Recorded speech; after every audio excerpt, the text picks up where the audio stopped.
CMPRadio.net. It's the station.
All right. Good evening, everyone. Welcome back to another week of the Wonderful World of Rich Blye podcast here on CMPRadio.net. I am your host, Rich Blye. What's up, brother P? What's good with you? What's going on, bro? How you feeling? Hey, you know, I've been great. I actually had, a scheduled doctor's appointment last week for my, the start of my routine physical. The colonoscopy? Oh, no, I got that done years ago, bro. Okay. I'm straight. I'm straight for another 5 years. Okay. Yeah. I was supposed to get one. Oh, you better go get it, bro. I got to get insurance. Yeah. I'll be running around here playing reckless. No, don't do that. So I had insurance, but of course, it was welfare insurance. I know that too. Speaking of which, Trump got me cut off and shit. Speaking of which, so many years I had insurance, never had to worry about it. But, I know that, bro. That's one of the things that I keep trying to tell people is like a large chunk of my income goes into insurance, health, car, whatever. Again, you can't plan for these things, and you don't know when it's your time and when it's your turn. In that rate, all I say for me, and like I said, I say this for me. I don't judge nobody. I don't tell you what to do. I'm just giving it an example. For me, paying into a system is worth it for me because you never know. So that's what I do. I just, I got me to take care of. I got this body to take care of. That's the only way that I think about it. For those who think the same way, hey, go ahead and get that insurance. Do what you got to do, of course. Because there was a point in time I was out of insurance, bro, and I know how that feels to have to go sit in somebody's clinic and wait 2-3 hours on the slow medical care and stuff like that. You know what I mean? It's really a pain in the butt, especially when you're going in for something so simple or whatever. So, health is important. Again, it's Men's Mental Health Monday, but it's also a time to reflect on what we're doing overall, not just spiritually, but also physically with our bodies. Men, you have to take care of yourselves. You have to. I'm not telling you what to do. I'm gently urging you to consider, again, my words are very careful. Consider this. How much is your life worth? And that's the question that I pose to everybody when it comes to concerns about their health. How much is your life actually worth to you? What is your value to you? This is the question I firmly believe as men, because again, ladies, I'll get to a different conversation with you guys in a minute, which is the topic of our show. Back to school 2026 for everybody, but definitely for all of our moms and aunts and grandmoms and big sis and cousins and the such, getting these kids ready. But for right now, I just want to concentrate on the fact that, I had to start to the visit. Of course, there's, blood works and fluids and everything that they got to take so they can, look at things overall. Of course, I have a brand new doctor. My previous one and where I went previously kind of became kind of compromising, not very comfortable, being there. I got this real sensitivity when it comes to my health. I don't like people telling me what they are going to do when I say I want something done because I'm paying for it. I know my body well enough and I know how it acts well enough to direct someone to a pain center or a cause for a reason for me being there. And going into my doctor's office, I'm in full command of my faculties, and I've done some prior research, informational research to, what I'm dealing with. So I get that you guys are the experts, but I'm the expert of me. And there's nobody like me, so I'm uniquely me, and my pain centers are different from other people's, and, my concerns are different from other people. Not saying that we don't face similar challenges when dealing with individuals and their health, but this is why it's called individualized health. So I don't like cookie cutter anything, bro. So I had to, my last place where I was at, I wasn't really feeling it and decided to make a switch. And so far, so good. So far, so good. All right. Men's Mental Health Monday. Before I get into it, the topic of today's segment is Back to School 2026. And today's scripture is an old standby. It is Ephesians 6, 1-4. Children, obey your parents in the Lord, for this is right. Honor thy father and mother, which is the first commandment with promise, that it may be well with thee, and thou mayest live long on the earth.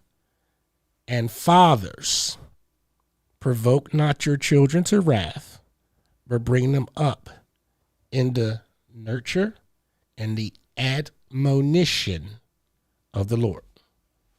What that says is, kids, it's back to school time. It's time to change gears. It's time to become focused. It's time to start, weaning away from the summer a little bit. We know that you're going to have still some early days, getting out from school, a lot of orientations going on and the like, repeats of going over to different clothiers for uniforms. And, I don't understand this racket of school uniforms where schools got to tell you where to go shop for your kids' clothes for school, and they have to purchase it from a said known place. Delaware County has a lot of schools that have a deal with a place up on Baltimore Ave, right near out of Clifton. And again, I'm a long ways away from clothing children for school. I did the whole uniform thing when my kids went to school in Philly. I understand about Catholic school. I don't want nobody to tell me, you got to. Yes, they have to have certain uniforms. But some of these schools have deals with some of these places where you can only go get the said item because they have a licensing deal with the crest of the school. Oh, you don't know this happens? I had kids in Catholic school. Oh, yeah, when you get Catholic school, right? But I'm talking about regular school. Any school with a uniform has to follow a certain shirt and tie and pants and skirt. Right. But and I understand that style, like an Oxford style or, a certain type of sweater or whatever. Right. But what I'm saying is that at the price that a lot of parents have to clothe, provide transportation for, the meal plan changes, different things that go into getting. You're doing complaining. You're doing some complaining. Well, me, I'm not complaining. I don't have no school age kids. I'm just looking at it. I just have this question. I'm not complaining. Okay, what's the question? The question is that it's an awful lot of money. It's always been.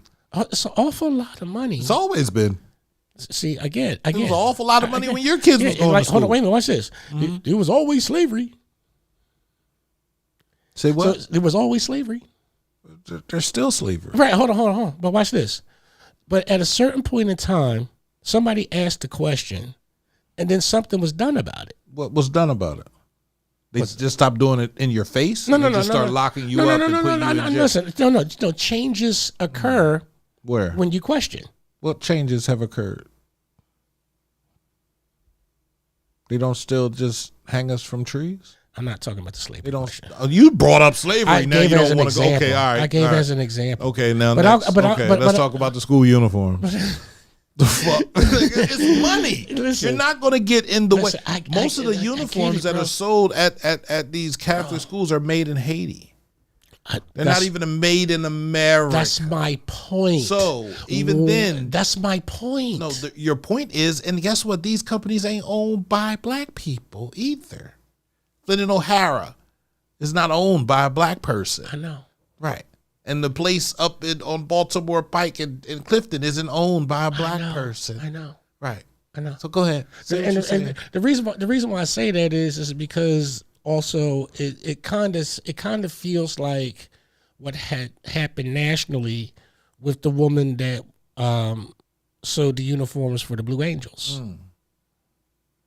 You know, here's somebody that was given a shot for years, right, and by all standards did the best work, like the best work, right. And along comes the Department of Navy and says, no, you got to go here, and not only are you going to go here, we're going to give you more money for the contract, you know, where basically that person is getting close to $100,000 more per uniform standard when this woman was making it $100,000 less. That's my point. What's your point? Is that we've become institutionalized that it can only be one person doing the work. You only have to go through one stream. You only have to go through one group. And I get, you know, again, I'm comparing apples and oranges as far as military and school. Yeah, you are. But the thought process of what I'm trying to say is what I want people to kind of pay attention to, is the fact that we're being streamlined because this is the way it is. This is the way it has to be. That's my problem, is that we're streamlined into this thinking because that's what they hold us to when we have the right to say, hey, choice. This is taxing. You have a right to choose. Yeah. You should have a right to choose. You should. So again, I'm not complaining. Only if your child doesn't go to a Catholic school can you choose, though. And most of these Catholic schools now, let's look at Chester Charter. They have uniform. Mm-hmm. Flynn O'Hara carries their uniform. Mm-hmm. There's also a place. Who gave O'Hara's Flynn and O'Hara? Yeah, okay. Who gave them the exclusive to handle the school? Hold on, watch this. The school crest. When you're paying into the system for your child to go there, you're not paying just. Here's the thing. You're paying for the crest, bro. If you're paying. No, you are paying. There are people that are paying. You are paying taxes. You are paying. We're paying for that. There are people that aren't paying school taxes. Okay, right, but still, for the majority, the school is funded. For the majority, okay, for the school is funded. The school is Who funded. makes money off the school crest? The school. And the school. And they sell the crest to Flynn and O'Hara to make the shirts. They get paid, and then they charge us more money. So they might have sold the crest for like $10 for every crest you put out. So or the contract to use the crest because they're manufacturing. They make the money off of that. So the school receives money back. I would think they would. Is there an accounting for that? Hold on. if that is the case, let me put this in the hypothetical because I don't want anybody to think that this is my opinion. I mean, this is my draw. This is my draw. This is my draw. This is my draw. If you're nominating someone who has nothing to do with you, your business, other than the relationship we can build together, other than you giving us some free uniforms every now and then, you feel me? I'm sure you're paying somebody something. You don't get to where you get to by not shaking. I'm just asking the question. I mean, this is life. Like listen, nowhere am I making any accusations. I'm just looking at it. Like I said, I'm an observer. I observe things. I watch things, and then if I have an opinion about something, I come to the podcast where this is the acceptable place to voice your opinion and ask certain questions that might be on everybody's mind. This might be on, a lot of people. Hell yeah, I got to pay all this money, blah blah blah. Who is getting paid off of this? What you mean? The people that make the clothes and the people that sell. But again, the crest is something that's part of the curriculum because they make a pledge to it. So you paying for the pledge? You make a pledge to the crest. Yes, you do. Every school that has, especially, hold on, Chester Charter don't have a pledge. I don't know. I know they do. Every school got a pledge. When my son went to Steele Elementary School, it was the Steele School Pledge. I promise that I will achieve and do my best listen, I ain't even go to the school, and I knew the pledge, bro. You know what I'm saying? But there's nothing wrong. Again, it's nothing wrong with it. It's nothing wrong with it because it's supposed to build esteem. It's supposed to be a sense of pride. So they're not selling the pledge. They're selling the crest. Right. So you're selling the crest again, which is attached to a pledge, which the pledge is taught which is taught to a free society that as long as you wear this pledge on your shirt, you are part of this club. Is that not what it is? Are you not going to a school? So why other schools? Why I got to pay for something I'm already getting for free? What are you getting for free? The education. The emblem comes with it. The school wouldn't be nothing without the emblem, and the emblem wouldn't be nothing without the children. I'm trying to figure out. Bro, I'm just would be nothing without the children. Listen, I'm just saying. I'm a strong advocate. So you feel like nobody should pay school taxes? That's what you're saying? Oh no. I believe that people should pay school taxes, and I believe that there should be a cutoff for our seniors. That our seniors, once they've reached a certain age and they don't have any school-age children and stuff like that, that our seniors should be exempt from school taxes. Didn't they go to school? Huh? Didn't they go to school? No, hold on, bro. Let's talk when about these people went to school, there was no school taxes. Let's talk about it. When these people went to school, there was no school taxes. Nigga, they've been paying school taxes for at least the last 60 years. Bro, when these people went to school, people wasn't paying these school taxes. And when these school taxes was being paid, it was a quality education. Now you paying out the wazoo for all these school taxes, and look at the product that you're getting. No, I'm a firm believer that after a certain point of period of time, like me, I've been working for over 41 years. I put in 41 years worth of work. I put in 41 years worth of taxes. I put in 41 years worth of labor. I put that in, okay? I believe school that firmly. Taxes wasn't a thing. 1647. 1647. So give me somebody that's 600 years old. Listen to me. Bro, you tripping. Listen to me. I'm not talking about the fact that there weren't taxes. Let me re-clarify this. 1647 Massachusetts law. Puritans wanted children to read religious texts and manage civic And what duties. did they pay? Hold on. What did they pay in? Bro, did they pay in cash? Can I finish? Go ahead, bro. Making taxpayer-funded education a community obligation. They were paying in cash taxes. You believe that? In the 1600s, everybody had cash? Oh, God, bro. You believe everybody in the 1600s had cash? That people wasn't trading livestock? That people weren't trading corn? That people weren't trading goods and services? Would that not be considered cash? Okay, no, it's commodities. It's cash. It's commodities. We're trading commodities. You barter. There you go, barter. There's the word. Hold on, stop. Barter. Stop. You're talking about trading. Hold on, barter. Goods and services. Stop. You're talking about trading commodities. They trade commodities right now on Wall Street. Is it taxed? The fuck? Why isn't it? It's money spent. So you trying to say I can go on there and buy some stock and not be taxed For cashing out? You'll be taxed afterwards. It's just... Oh, my fucking... Right? Right. It ain't traded with tax in it. It ain't traded with tax in it. Because if you trade it with tax in, that makes it more expensive. And who wants to do that is tax after. So bro. again, notwithstanding, and whoever put that date in there with the quick Google, I really do appreciate you. But what I'm talking, Ain't nobody put the date in there. I looked it up. Oh well, thank you very much, Bryce. For listen, listen, bro. talking about no taxes. Listen. I'm saying as this. long as the white man could make $1, he been making $1. Taxing. No taxation without representation. I am not trying to be. I bet you ain't. I'm not. I'm not trying to be apathetic or cynical. Post-Civil War growth. By the 1850s, tax-supported elementary education was common across most U.S. states. By the 1900s, tuition-free tax-based elementary school applied nationwide.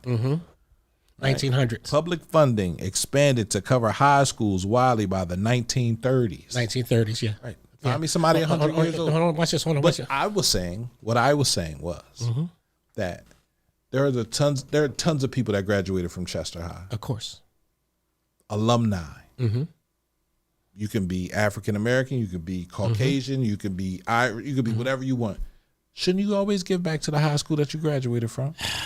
Shouldn't you give back to the area that you graduated from? This is what alumni are built for. But that's only for college? No, sir. That's only for sports? No, sir. It's only when your team is doing good? No. It's to build your school district up. It's to build the university, the common. So watch this. Watch this. Go ahead. As an alumni or as a booster for your local school, and I'm glad you say this because there's a lot of people who are alumni and boosters over in these areas of Springfield and Ashton and these areas around us, not just on the college level. They get a return on the investment, and I'm not talking about money. When I mean return on the investment, is that the value that they put into the school returns it through the student bodies and their activities, whether it be scholastic or athletic. The different various clubs. The white man. Yeah, I'm sorry. I apologize. Orange, black. See, green, no, you got to understand. I'm gonna get to that. Listen, I'm gonna get to that. I'm gonna get to that, Bryce, because you got to understand something. What's going on? I have a lot of people who watch this program, and they do watch it because I do talk about issues in the black community all across Delco, and I do touch crossing the bridge about problems in the white community, all of that type of stuff. I don't shed away from that. But you have picked up an audience, sir. Who? You. I've picked up an audience. Yes, you have. That don't allow me to speak. No. You're not Who's getting in charge? Listen, Who's running the ship? Who's driving the boat? I'm supposed to be driving the boat right now for the next 2 hours. This is my show. Okay, I'm just trying to explain something. But this is the wonderful world of Rich Blye, and I'm just trying to explain something, bro. You said I got an audience. No. I said we have. Okay, we have an audience. You have an audience. We. Okay. We. Go ahead. We. CMPradio.net has an audience that is becoming quite diverse, and they're looking at people in the terms of phrases that they see, because what's happening on the street now is that a lot of people who watch this program are looking at other people that have been associated with me by proxy or different things or whatever and saying, what the hell, Rich? Someone seems to have a little bit of animosity of color. And I'm like, I'm gonna get into it. Because I know why Paul Ann said white people. No, she said the white man. The white man. Question mark. For question mark. Hi, sis. My sis is out right now. Right. A whole bunch of white people at 69th Street feeding the homeless. Absolutely. And I appreciate that. Shout out to my family, Recovery Without Barriers. The white folks that I put out down on 69th Street with my brother, Brian Sharif Taylor. Got started between her and Tina Hamilton. Tina Hamilton, rest in peace, when I kept saying, the homeless and drug addicted are about to explode down 69th Street, and kept being told, no, it's not.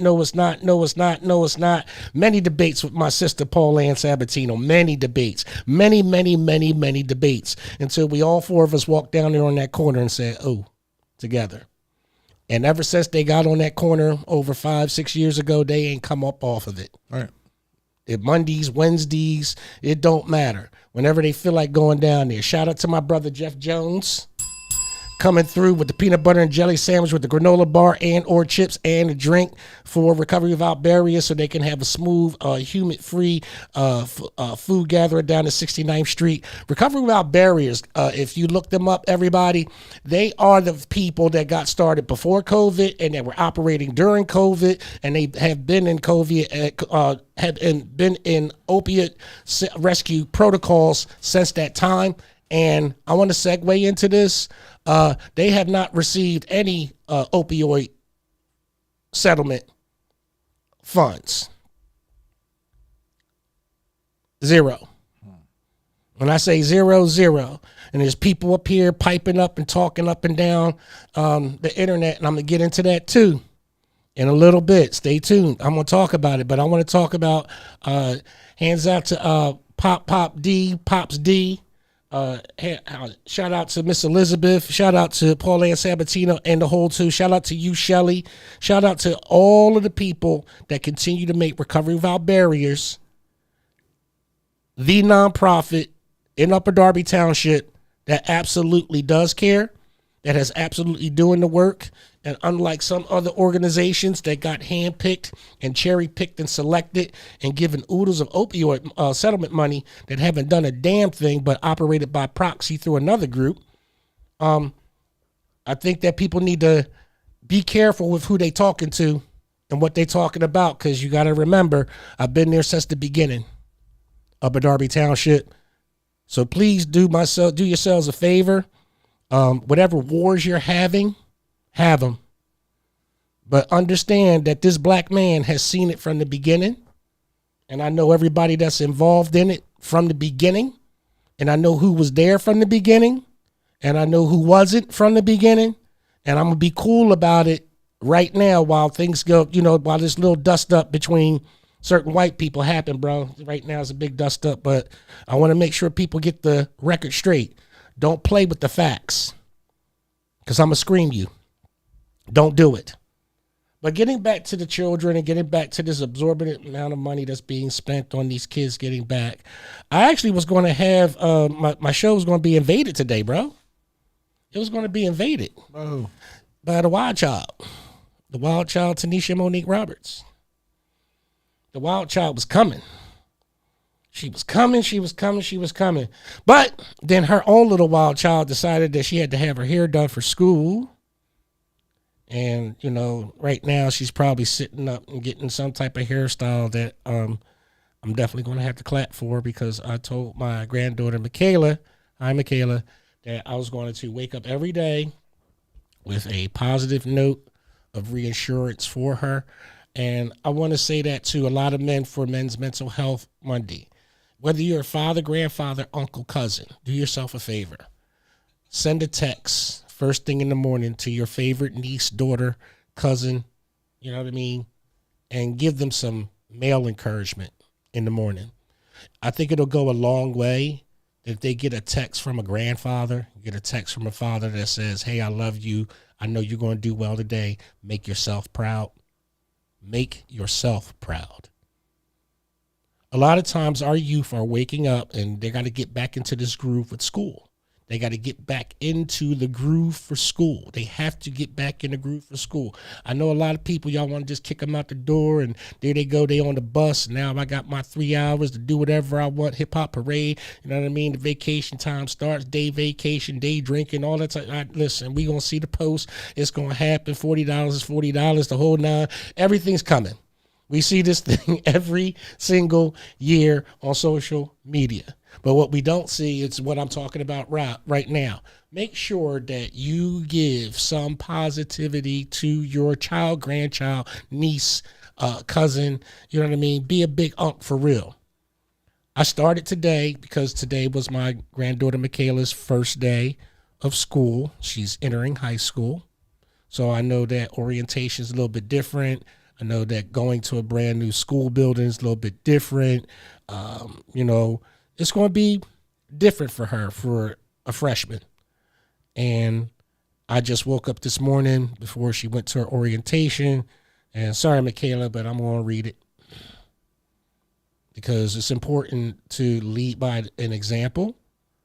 So I want to read what I sent my granddaughter this morning. Good morning, grandchild. Last year, we made an agreement to always contact each other for encouragement and support. I really want to understand you and support you, and hopefully vice versa with me. So today is a big step, and I know it's new and a lot to deal with. Remember that you are loved and protect yourself at all times. Don't follow dummies. You are already enough. Just be, and people will see the real you. No fake, no fraud. You have my permission to go ahead and achieve. Love you, Pop-Up. P.S. Your cousin Logan came in third in a dance routine over the weekend, which I find highly unacceptable because you can teach him, quote unquote, do better, ha ha ha, heart strength. And her response back to me, and I'm reading Michaela because I'm proud of it.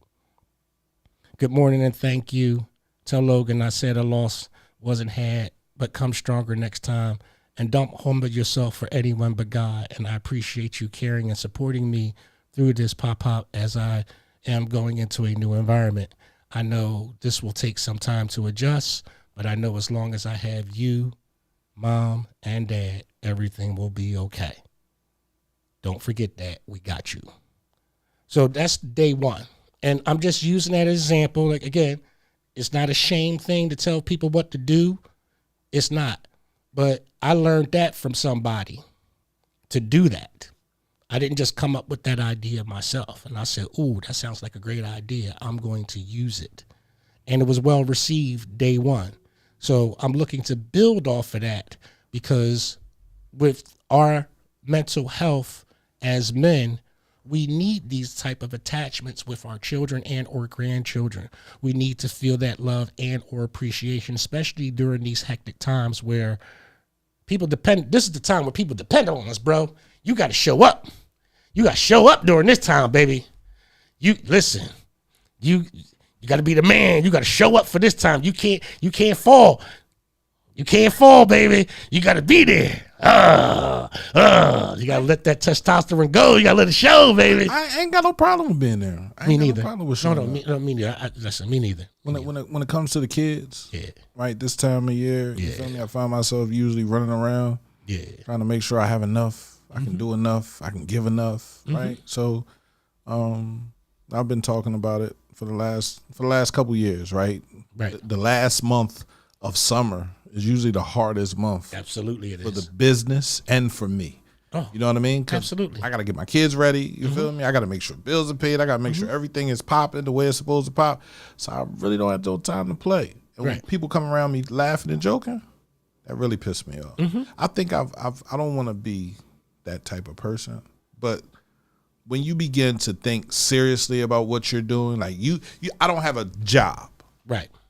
I don't have a job I can go to. Right. And I get how people that have jobs view life. I have a guaranteed 40, 80-hour work week paycheck that comes in. Insurance. I don't have that. Right. So I have to constantly work. Every day I got to figure out what to do next. Right. How can I do this 10 times better to make 10 times the amount of money that I made off of this? Correct.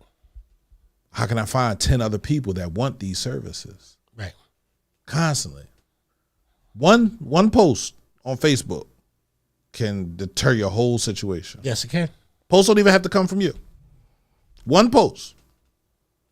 Now you got to work hard to rebuild the reputation that I started this being who I was. I've never lied about who I was.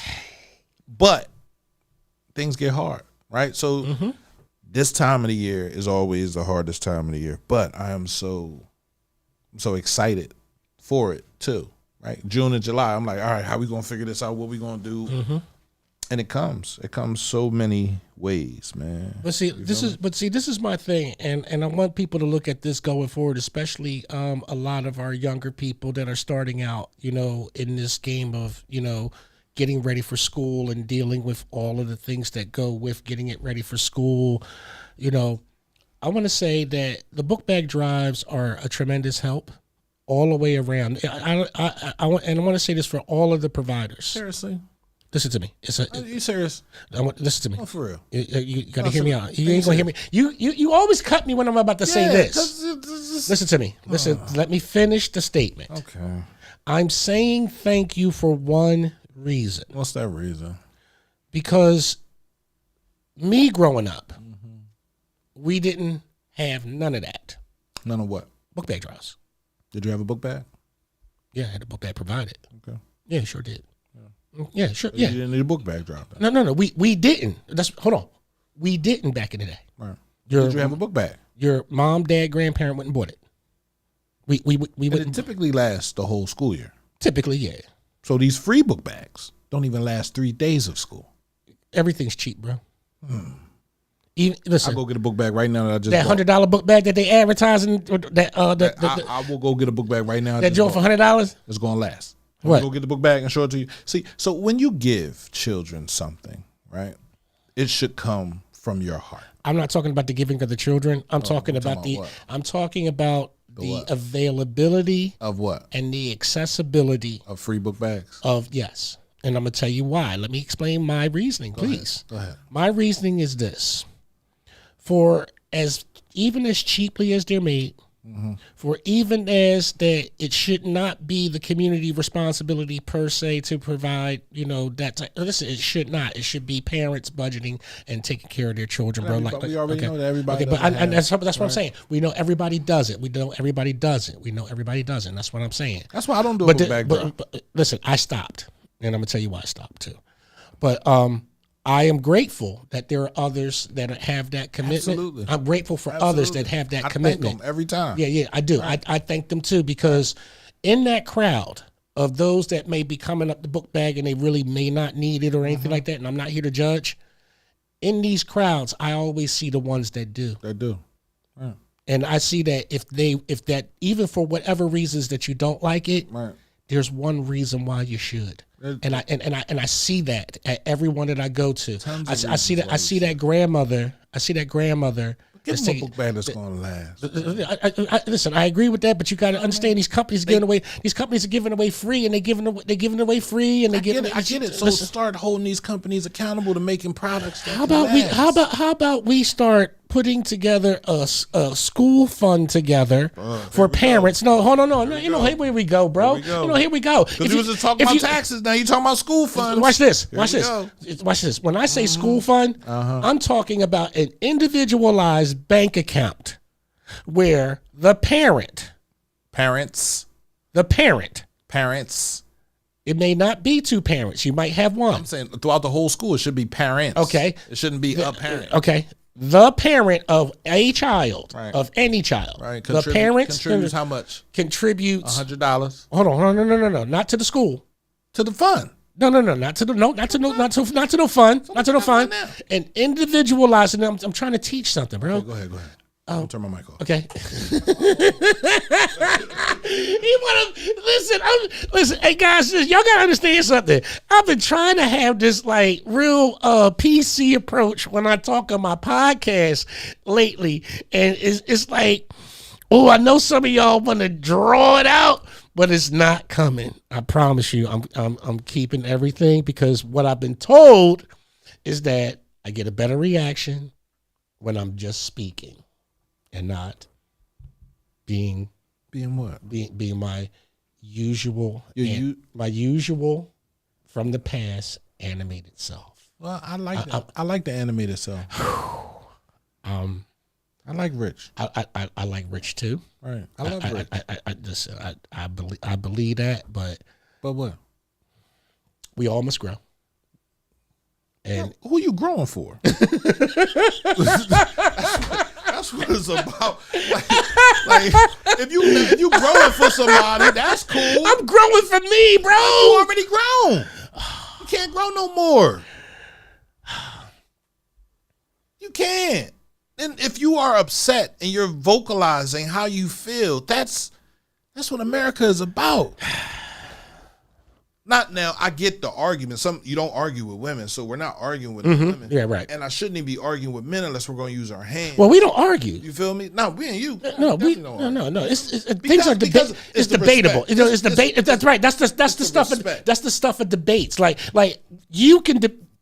You can debate me. You can give me a powerful opinion, and you can disagree with me. Right. You can do that. Right. Okay. You can, because there's a basis of knowledge that you have with it. Okay. You're not talking to me just on raw emotion. Right. You come with facts. Right. You come with explain yourself. You come with what's the context. Right. You know what I mean? So I have to think critically when we're in a debate. Absolutely. Okay. But it's respectful because I'm going to give you all of that. Right. Okay. And I'm going to give it to you. Yeah. And respectfully, when you ask these things from me in a debate, prove yourself. You know what I mean? Because that's what it is. And any man that gets upset about having to prove themselves, well, you're a punk. You're a punk. For real. You're a punk. I ain't getting all of that with you. I ain't getting all that. You sound real feminine. You already got already got into it. So finish it. Finish it. Finish it. You know what I mean? Let's walk away with that mob respect that you just had a jousting match with a man and it came off where you sharpened your blade against another man. And guess what? There was something you learned out of it. You learned that man does not have the same opinion as you, but it has a value. And you learned that. And if you didn't, you will today. You're going to find out the next time you see him. Because they're going to, because now they're going to show that value to you every time.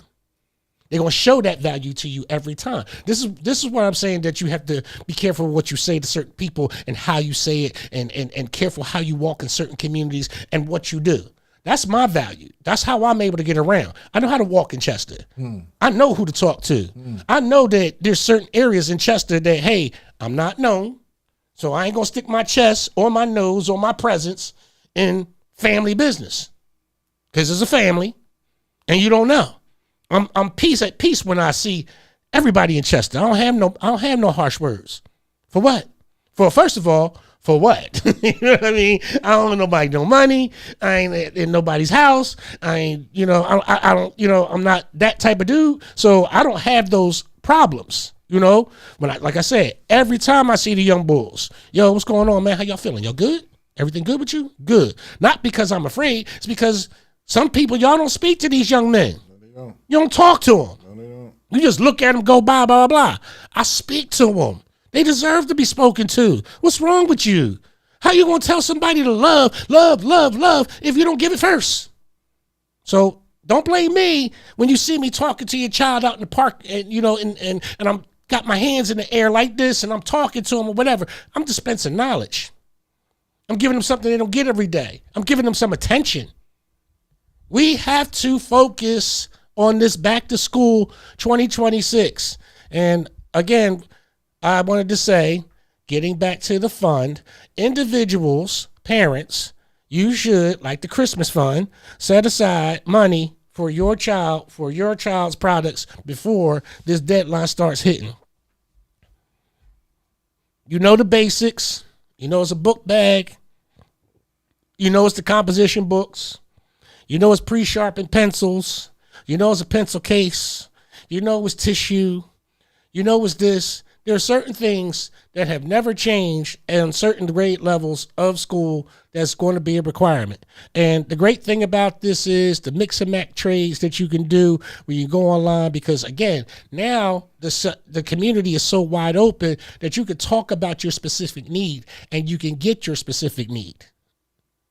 That's why I'm saying that as easy as we are to hold these corporations accountable for the charity that they do, where are the mechanisms that we have in place where we know that it costs a certain amount of money to clothe your child with the uniform standards of this racket that they got with the emblems? Because I'm sorry, I feel that way. I think it's a racket.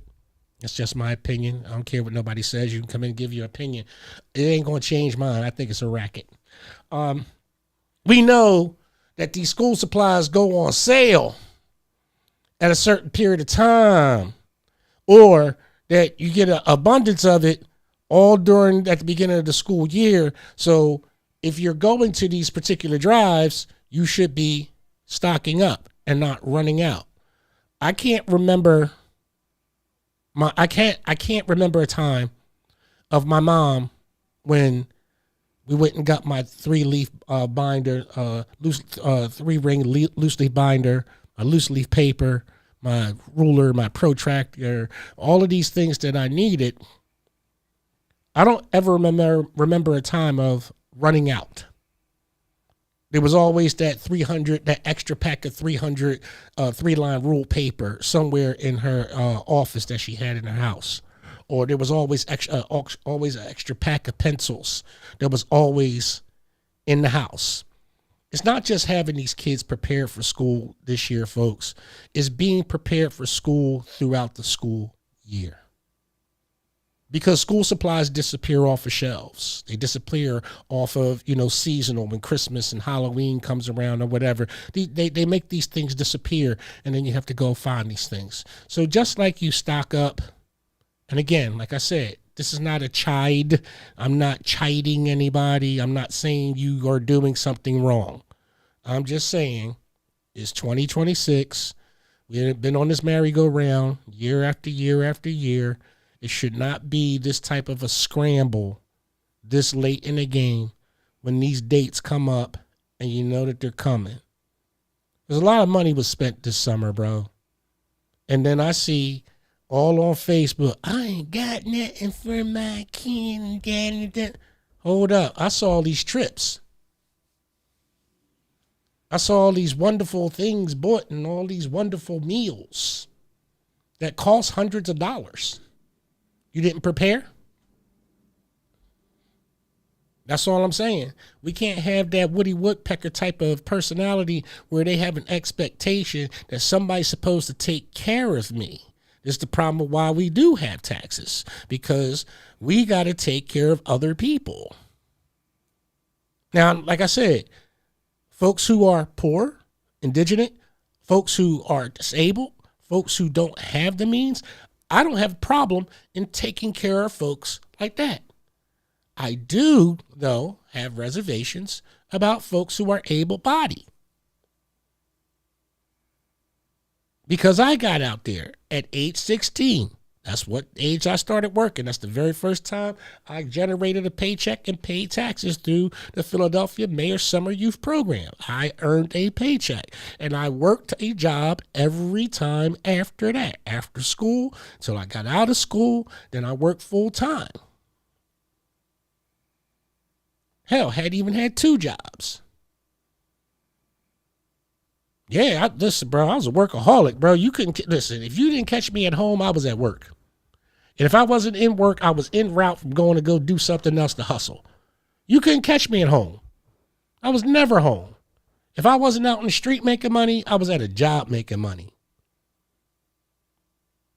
And then if I was out partying, I was trying to find a way to make money while I was at the party, bro.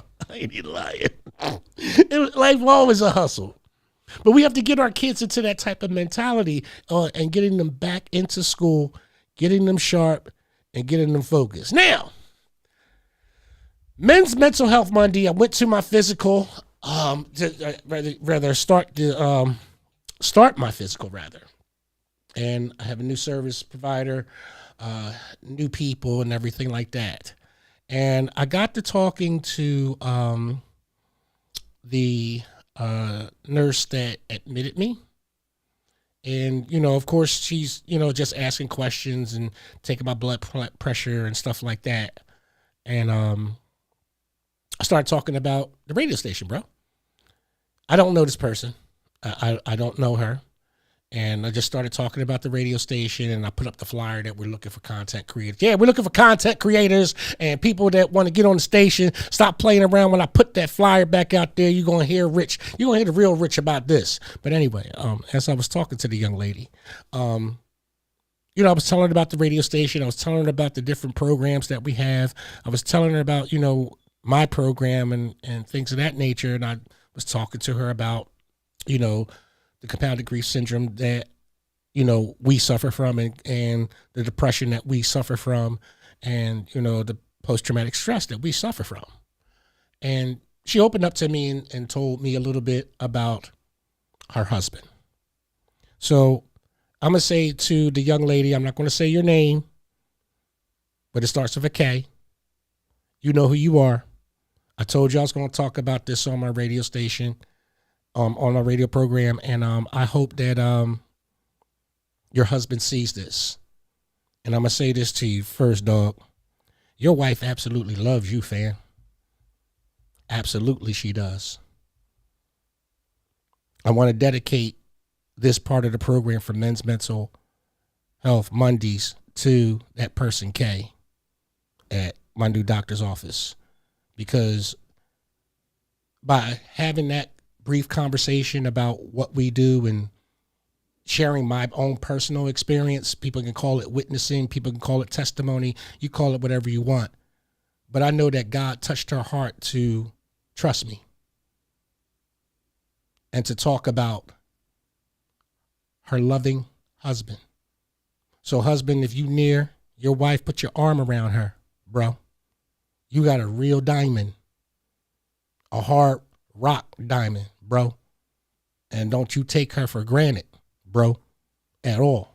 I'm saying that on the strength. She briefly, talked to me about some similarities that we both share, my brother. She ain't going to any death situations. I don't know nothing about everything and all that other type stuff. We made some comparisons based upon my experience. And what I want to say to you is that you got a great support system. You got somebody that's going to ride or die for you, man.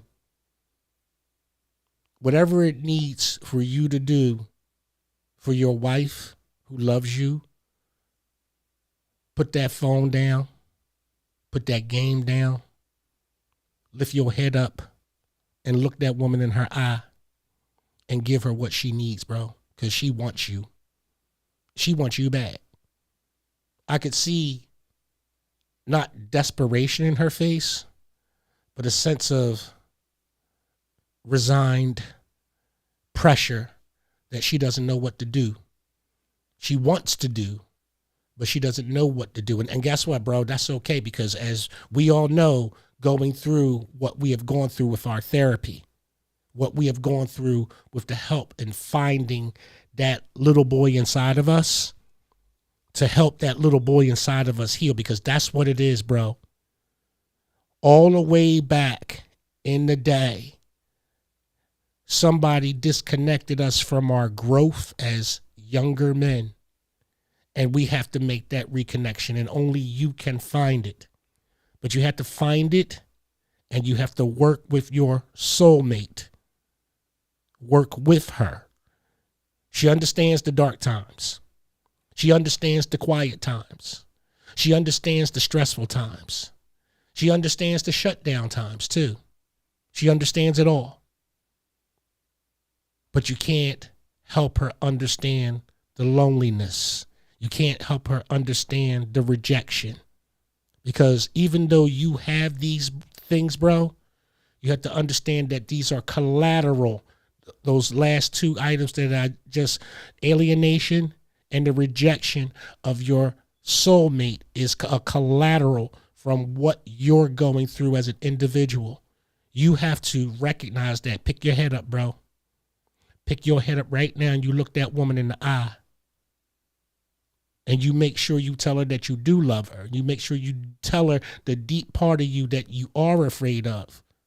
And then see if she can help you, even if it means standing in that quiet place with you.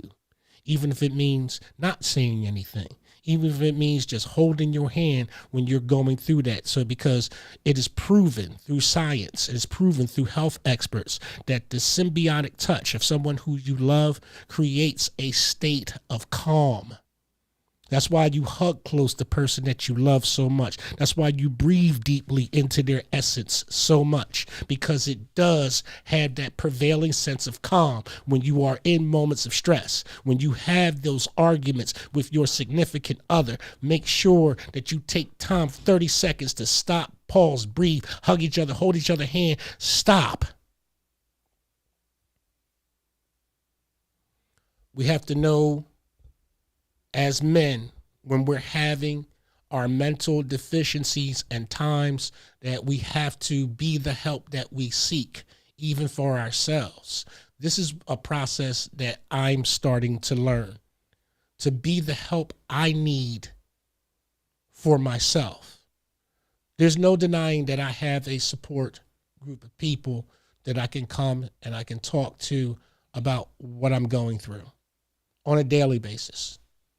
That's not where I'm at. Where I'm at is that I'm on the personal side of changing not my identity, but changing my approach to handling certain situations where it's not so raw.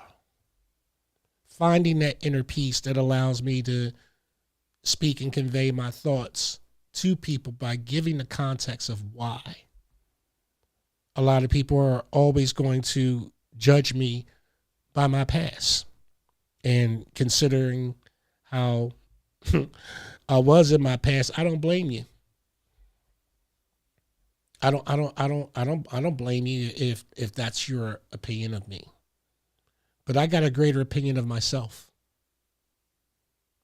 So that opinion of me in the negative does not matter. I don't worry about or think about anyone that thinks about me in the negative.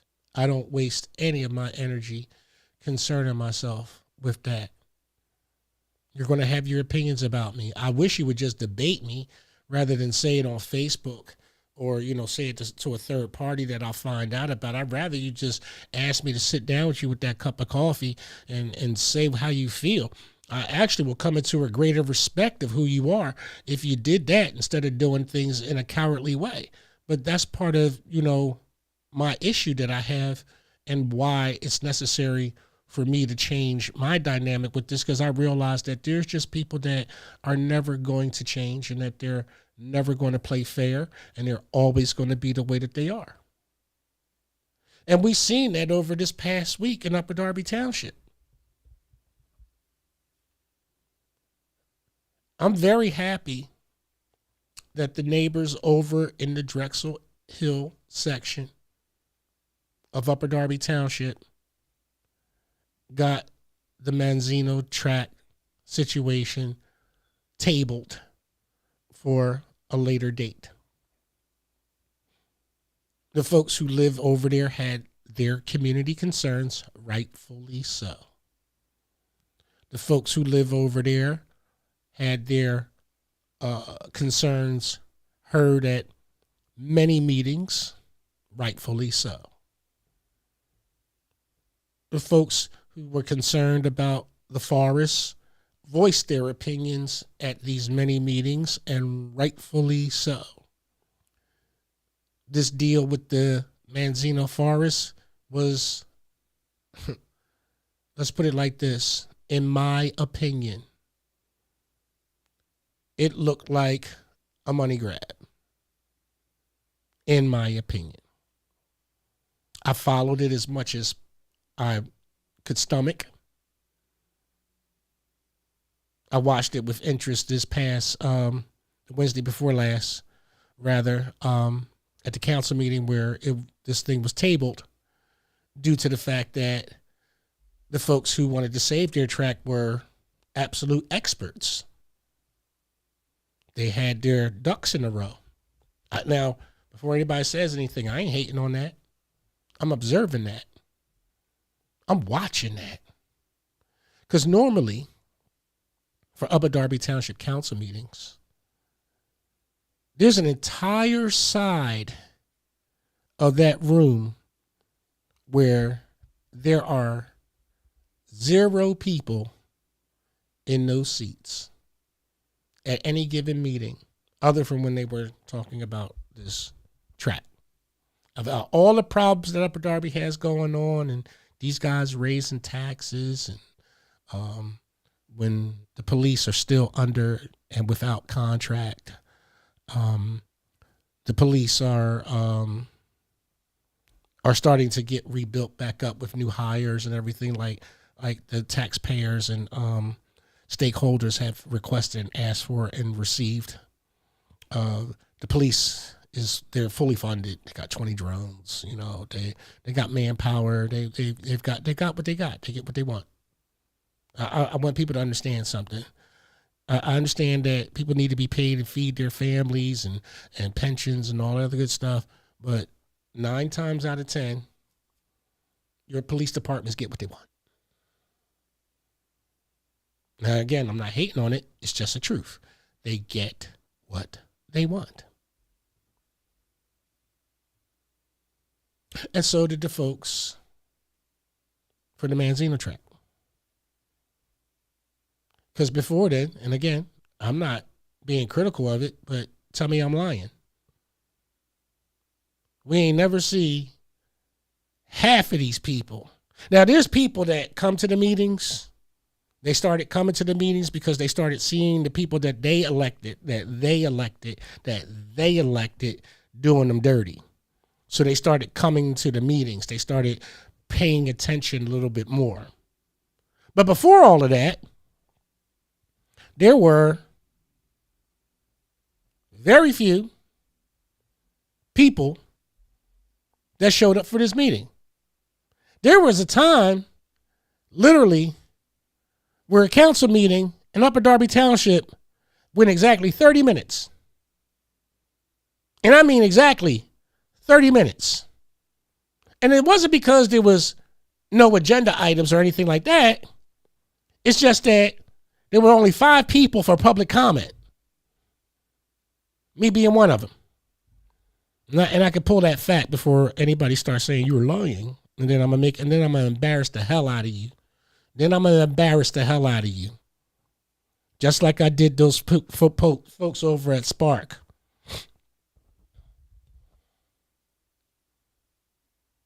When people want to say I'm a liar. Really? At any rate, these folks got this resolution, this ordinance to build over the Manzino Forest by this developer because there were other options. There were other considerations. And again, I'm not speaking against that before anybody starts typing, oh, Rich, you're hating, you hating. I'm admiring. I'm admiring it. I'm trying to tell folks that I watched an action that happened where people civilly got themselves together, white people, black people, Asian people, Greek people, French people, Polish people, all from that area. They all got up and spoke. They all, came together. They had their experts. They had people that did extensive research to show the township that they could absolutely, get together funding, reminded the township that you dealt with us before for funding. And this is what gets me. Like I said, Upper Darby created a environmental committee, not the Shade Tree Commission and not the environmental committee that acted as an advisement to, the township, mandate of having, an environmental committee. Now they are a fully fledged committee inside of Upper Darby Township with the seal on it and everything like that. And some of the same people that were from the Shade Tree Commission, some of the people that are from, Darby Creek Association, everything like that, are part of this committee. And again, ain't hating on it. And before anybody says, oh, Richard sounds like it, ask any member of the Darby Creek Association who was the person that helped pull that dumpster out of Darby Creek. They will show you a picture, and you will see this black man standing right there with it. There's video and everything like that. Love Darby Creek. I love walking by and skipping rocks through it. It's a great place for me to have some serenity when I want to hear a brook with water going over top of rocks and, searching for crayfish with my grandkids and stuff like that. So I'm environmentally sound. I wouldn't call myself a tree hugger. But again, if folks can put this together in under 2 weeks, this is my thing. This is the comparison that I had. And this is what I was trying to convey when I said they got what they wanted. and they're not coming back. And that's the truth. So for anybody who doesn't understand that when I say something on Facebook, in a comment, talking to my family, talking in general, speaking in general, it's based upon an experience because, like I said, I've been a part of Upper Darby's participating as a observer, as a person who has spoken before council through 3 administrations now. The last Republican one, the first Democrat one, and now the second one. I've been here way before I saw a whole bunch of these people coming in to council meetings to have something to say. So for anybody, those who I know and those who I don't know, you must remember that members from the Democratic Party of Upper Darby Township, former and current, voted against my free speech. Voted not once but twice. And had me escorted out by the superintendent of police, who put his hands on me going out the door. So when you tell me that I'm divisive or use those words in my direction as if I care, understand where this comes from. I've been pushed around as a black man in Upper Darby Township, and I've watched the rise of some of this racism that we're starting to see all across Delco, because some of you are getting really brave and getting really reckless with your thoughts on these pages. And you have to remember something, folks. This is why I keep trying to tell you. You got to walk these streets. So this is why I don't make these type of disparaging comments to folks. If I talk about you, it's in the capacity of your public official person. What you are, what you have, and what you haven't done. When I'm speaking about a situation with these citizens that have come in here, it's a true fact. These folks came in, they did what they were supposed to do for themselves, which is a true fact. Not hating on it, but don't hate on the fact when I said they ain't coming back, because that's been proven before. And I was there for it. Oh, Rich, we're going to rally for you. For what?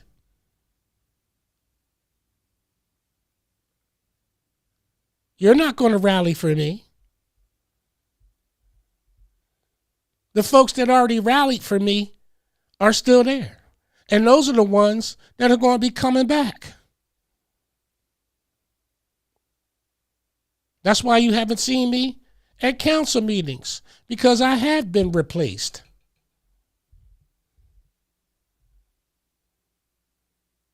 Because the folks who absolutely do care about Upper Darby Township come there every meeting, not just when it's in their own personal interests. Anybody want to dispute me on it? You sure? Because listen, you could dispute me all you want, but you better come with some facts. My facts is on YouTube. I could say pick any date at a council meeting prior to June the 10th of this year, when the Manzino track fiasco started to unravel and come apart, and everything that was signed off on started coming out, because on the Upper Darby environmentalist page there was nothing about this thing until the news broke about how it was being done and how they were about to suck them dry of this forest. And again, great job on them in securing their interests. But I want to turn this on the flip side for for you black folks that keep talking about organizing this and start putting together that, and we need to come together and this, that, and the third. Well, y'all didn't see how it was done, because there was a master class made in Upper Darby Township of how to put something together in less than 2 weeks to get an agenda item taken off the table, a whole resolution taken off the table, a whole ordinance taken off the table. They came prepared. They came with facts. They came with information. They came with lawyers. They came with people who have knowledge. They came with people who understand that there were deals that were made before where people had agreed in principle that they were going to sit down and talk about being environmentally friendly inside of Upper Darby Township. They've made the moves. They are organized. They don't have the pettiness behind them. They don't need to care who's in charge, just as long as somebody going to get up and speak. There was nobody in charge. Every one of them were in charge.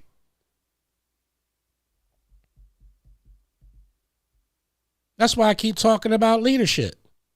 Every person that got up and spoke about the Manzino track was their own leader.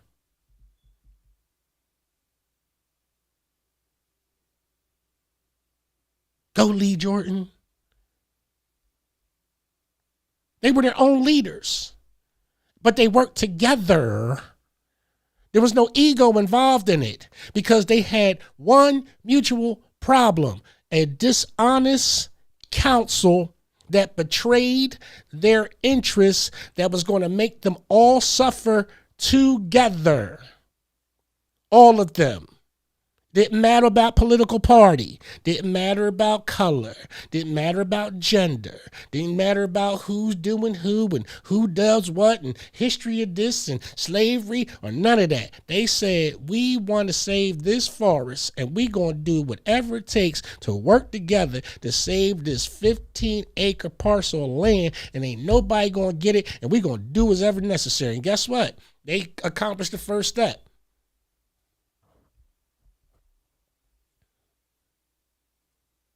They accomplished the first step in under 2 weeks. So when I say that they got what they got, it's a fact. I'm not talking against them. But for all of those that got a little sniffy about me saying it on Facebook, where was the lie? They're not going to come back for nothing else. Oh, a couple of them are going to come back because now they're going to keep their eye on this council now. You done whipped them enough. So now they're going to keep their eye on you. Okay, now you ain't going to be getting away with it so much. Now they see the real you. They see the compromise you. You see your compromised Democrats. You see your socialist, communists about to bloom. You're about to see a three-way fight. Delco Dems versus Socialist Dems. It's a three-way split right now. You got your American Democrats that don't want nothing to do with these Socialist Dems, and you got these Socialist Dems that they're part of the Delco Dems, but and I say that very clearly because they already had a picnic, and you can see all of the players, and then some of those people that were there at the picnic, at the Delco Democrat Party picnic, are also on the website for the Socialist Party. Oh, come on, Rich. Why you say that? Because it's true. Because it's true. They got to get their money from somewhere.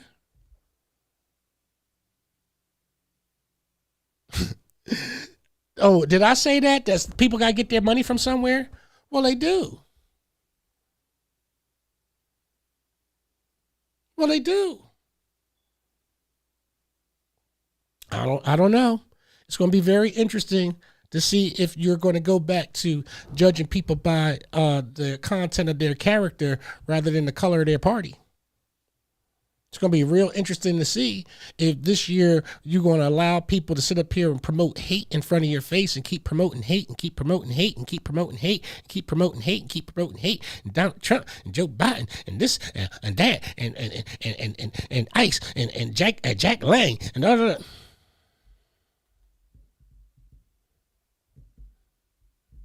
Some of y'all don't want to stop. You ain't gonna have nothing to do. You ain't gonna have nothing to do, and that's sad. Some of you don't even want to sit down and talk. There's not a Democrat anywhere, except for Chester. There's not a Democrat anywhere that's willing to sit down and talk about any issues. It's forbidden in this party. Forbidden. Now, their familiars, they can talk. Right, TJ? DeLuca? They can talk. And you can talk too, bro. But you doing a lot of talking, TJ, and haven't really proposed to do a lot of meeting, TJ. And TJ, when I started talking to you about some things, you know, it was a little bit hurried because, of course, you know, you have other things to do. But I see that you're posting in different places about different things. And some of those things happen to go towards a certain black woman I know. And I'm going to say this again. People have a right to their opinions. What you don't have the right to do, TJ, is insult one of my friends by saying that she's disgusting by having an opinion, or leaving that type of opinion where you feel as though that what she said underneath her rights was beneath you or anybody else, that she don't have that right. And this is what I keep trying to talk about with this supremacy, regardless if people say that they're not racist or whatever, but they sure get around with this high and mighty stance that they take with people and think that you got the right to tell somebody not to speak their opinion or how they feel. And that's been happening a lot. So this black man, 100%, pushes back because I know the etymology.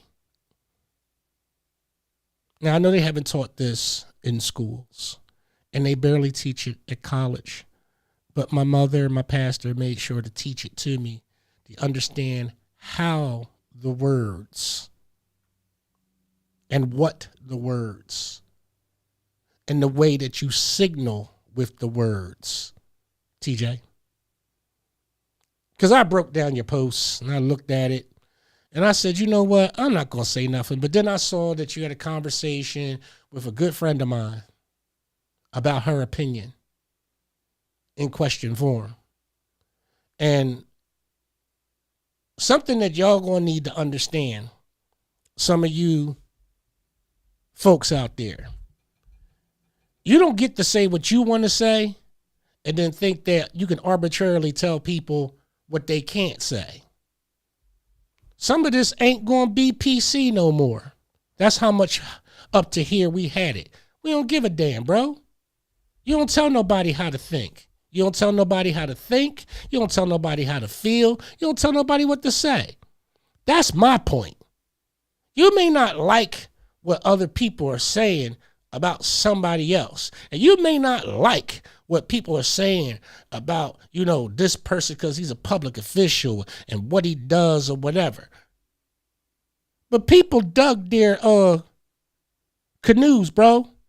They picked up certain oars and they paddled around on certain boats in other people's ponds.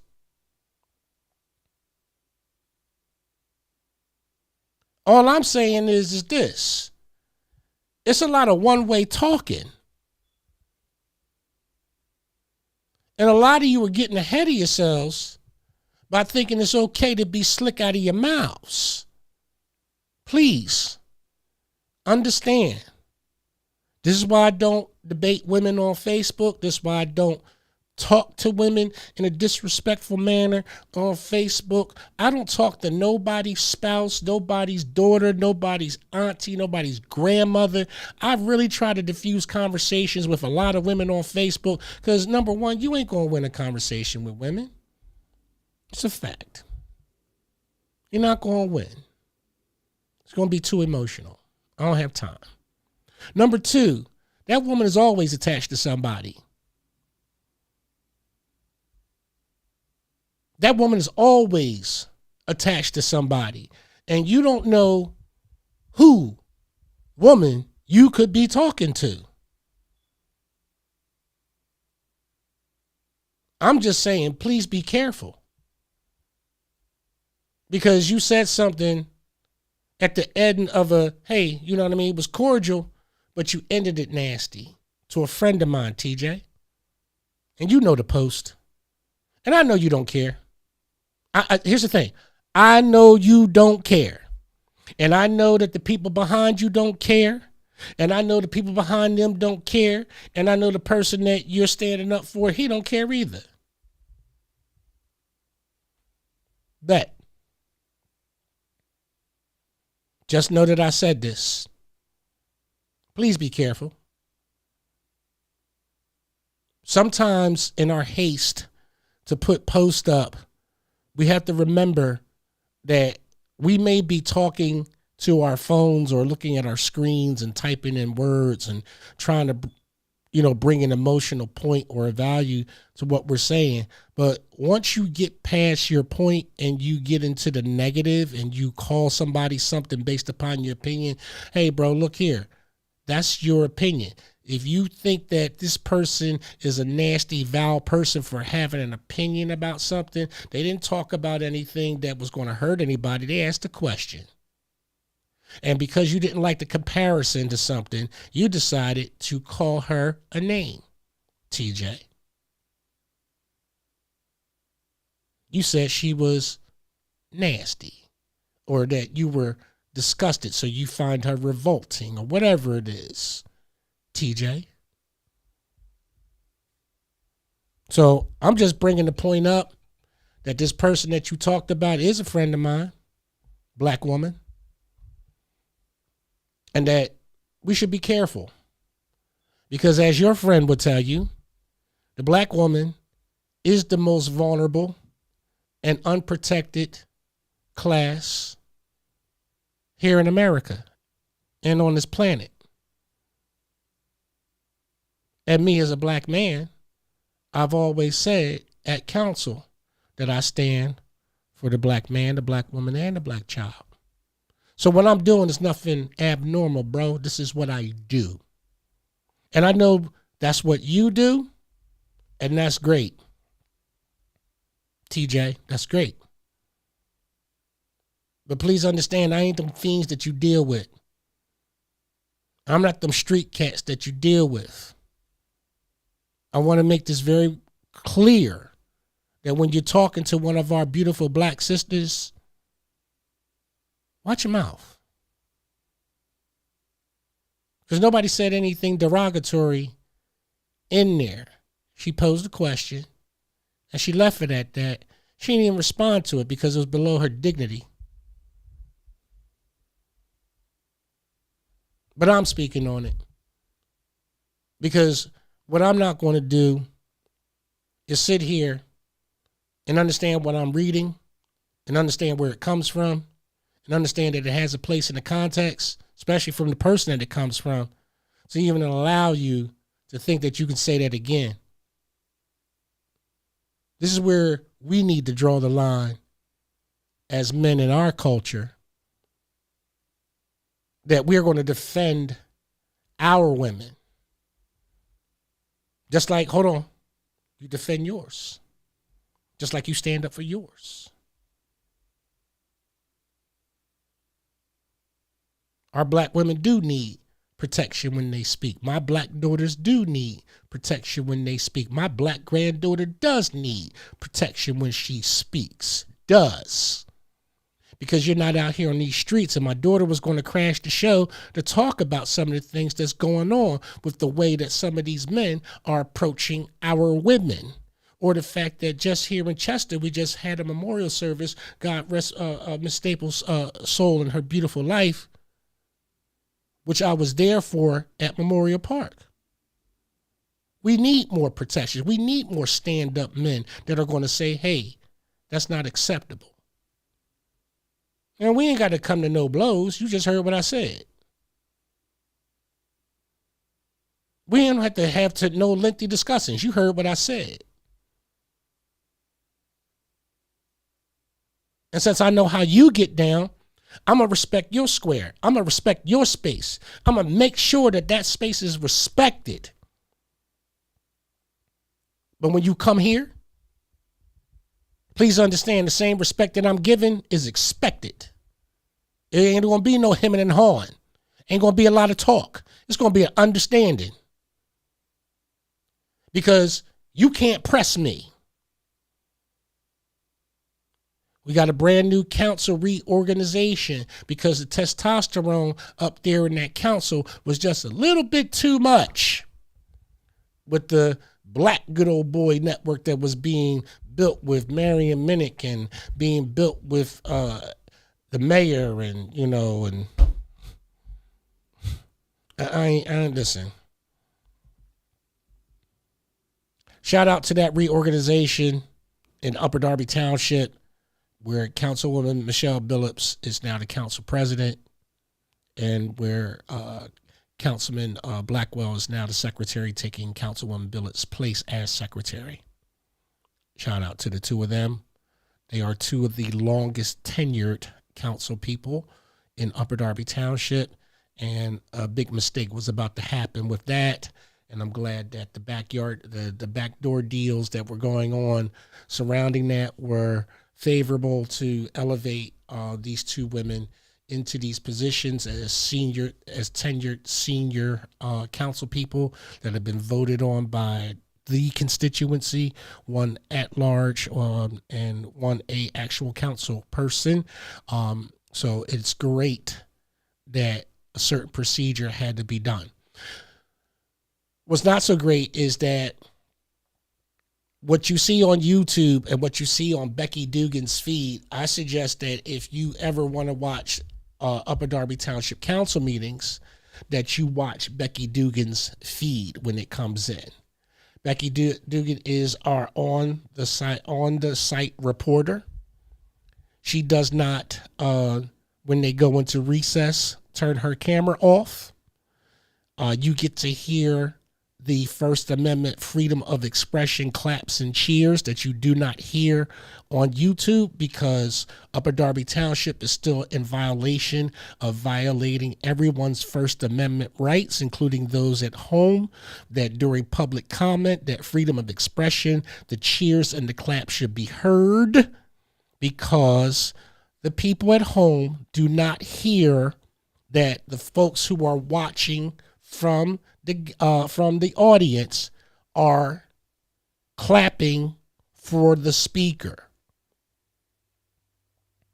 They are violating the First Amendment with freedom of expression during public comment. Now, Upper Darby Township and its administrators and the mayor and the CAO are going to try to tell you, oh, well, we put this in as part of the decorum because people would settle down and this, that, and the third. No, that's when you're conducting your official parts of the meeting where this decorum is set, where people can't call out or they can't make noises while you're in your council setting. During public comment, everything is to be heard. It is never to go to a black screen. They are gypping you. They are hiding everything that they're doing. When you see them take a recess, they are not supposed to black out that camera. It's supposed to be a continuous live feed. From the time that they start, that gavel bangs and says, this meeting is now in session. I now ask everyone to stand for the Pledge of Allegiance. From that point in time, that feed is supposed to be continuous. It is never to go black. You are not seeing the due processes of your government officials in action. Is no such thing as, oh, well, we're not really doing anything, we're in recess. No, they're milling around. They're having conversations with constituents. All of these things need to be shown. You need to see their body language. You need to see the discussions that they're having with various people while they're taking these recesses. And here's another thing. When are these guys going to get some Depends or get their prostates under control so they can stop walking out and going to pee? Every male up there, with the exception of two, always get up and go pee. I've never seen a bunch of dudes that got this big bladder problem in Upper Darby Township where they got to get up and go pee 3 or 4 times during a meeting. Every one of them. Mayor get up and go pee. Vice President get up and go pee. Mary Minute get up and go pee. All the men. With the exception of 2. With the exception of 2 men. Y'all know who y'all are. But the rest of them, David Banto got to go pee. He got to go pee twice. And yes, I am keeping score.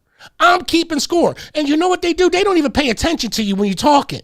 See, this is what I'm saying about why I said what I said about these folks are going to get what they want and then they're going to go away. See, I watched it. This is the great thing about YouTube.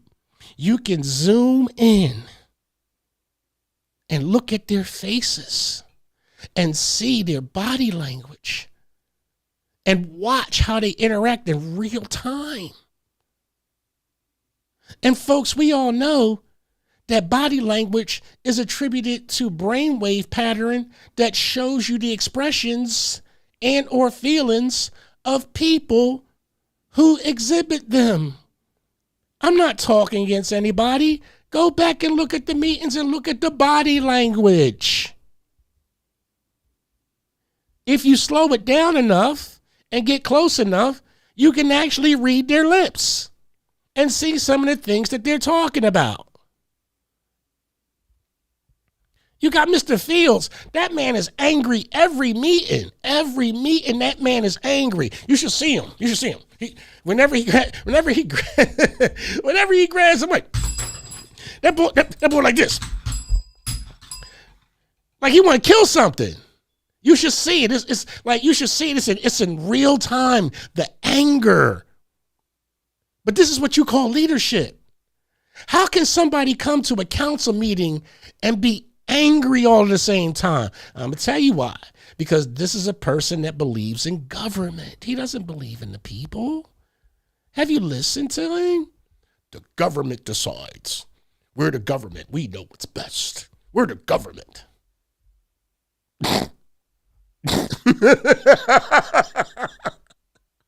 And y'all let them do that. Why? You know why? Supremacy. That's why they do it. These are people who think they are better than you. It's all in their attitude. It's how they talk to you. It's in their body language. Watch it. Watch when he gets it. Every time he gets it. Like, bro, that's our equipment. You know, that's the people's equipment, not the government equipment. The people pay for that. Everything in that room, taxpayer. Everything that is built, taxpayer. Taxpayer. You should be more respectful of the people's equipment. In the people's house. In the people's chair. But listen, he ain't gonna care. Because ain't nobody gonna make him care. Ain't nobody gonna help him understand that you look angry all the time. And people don't want to gravitate towards that. Stop being angry, bro. I understand. Life is lifing. You know what I'm saying? Life is lifing. Life is lifing. And I do understand, bro. When I say I understand, trust me, I know. And when I say I know, I know. That's why I'm not saying anything, because I know. And I know life is lifing. And not being malicious about it. Just saying. Ease up, bro. Calm down. Don't look so mean. You know, you got an image. Be more personable. But as usual, we have people who feel as though that because when you tell them to watch your stepkid and be careful, because the things that you're doing that could harm somebody, like, I'm careful. I'm careful. I'm not after anybody that's innocent. I'm not after nobody for that matter. I'm just a person who's very observant, who has an opinion, who has a podcast. And I'm just telling you what I see. I see an angry man. I see a people that came in and got what they wanted from their forests and got it tabled, and they're going to raise their money and they're going to work together and they're going to do what they got to do for their agenda, and bye-bye. You ain't going to see them again. You're not going to see them again. They, like I said, they're going to have their folks in there that's going to keep an eye on them from here on out. They ain't got to send everybody a look. Rightfully so. If you got it like that, flaunt it. Hey. But I want to say this to black people. Don't come to me talking about no organization, nothing. Please don't. If you're not ready in 2 weeks to work together for something in under 2 weeks, it ain't in you. It's just not. If you can't put aside your ego to work with somebody, or if you're being told by your white supremacist political lackeys and gatekeepers to not work with other black men, that's on you. And we know that happens in Delco. We know that a lot of these black nonprofits and fraternities and sororities are told not to work with certain people. We already know the story. So y'all can go ahead and this ain't 1960 no more. This ain't, what's happening with Dwayne, with Dave, with Mr. Haywood. This ain't This is exactly what's happening. We know it. This is why you don't get the organization that you get in the black communities from these other white communities that can come in to save the forest, because the white people that run these black people tell them don't work with other blacks. And then your ego gets in the way and it causes you not to work with people in your own community. Why? Future considerations. Did I say something wrong? Did I say something wrong? And what I'm saying is lying. Is this something you're going to shoot me about? Because I say that this is what's happening in Delco and Chester and Upper Darby Township and Collindale and all over the place where people are doing this. But when it comes down, I would love to have a meeting of the minds of not all nonprofits, just the black ones. And I guarantee if we was to ever do it live, only 30% would show up. I promise you that much. Only 30% would show up, number one. The others ain't going to come because they already got standing orders. They got standing orders. This is why you don't see a lot of the things coming together, folks. And this is why a lot of folks have a lot of the questions. Why can't your community do this? Why can't your community do that? Because we got too many egos. We got too many men and women walking around like roosters and the bottom broad in the hen house. Look what I did. Look what I did. And look what I did. And look what I did. This is why I stopped doing the stuff that I do, and this is why I only go to certain places now. I don't even talk about the stuff that I do now. I don't even do it. I don't even do it anymore, because now it's just oversaturated with people trying to make content for doing stuff that you're supposed to do in the community, period.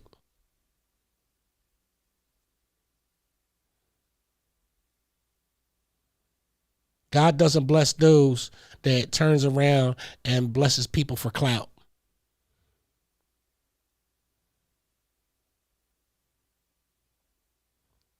I will say this. My granddaughter was driving with me the other day, and, there's a kid selling their waters. A lot of kids have been out there selling these waters, not for the teams and everything like that. Some of these kids got out there and hustled this summer. And they sell Gatorades and they sell the water and everything like that. And I know they're getting a good deal. If I have a pocket full of change, or my council has change in it, I take all of that change, and it's usually over like $2-3 because, I spend some money and deposit the change, and, over weeks and times it's it builds up.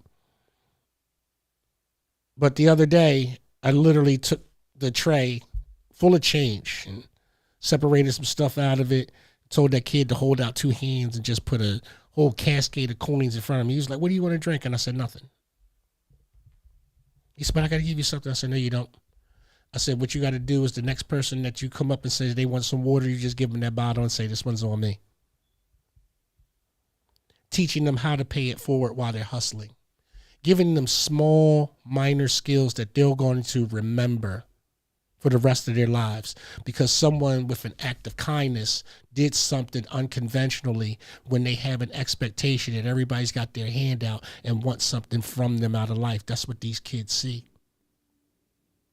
But sometimes you have to go inside of yourself just a little bit and show that divinity that comes from within.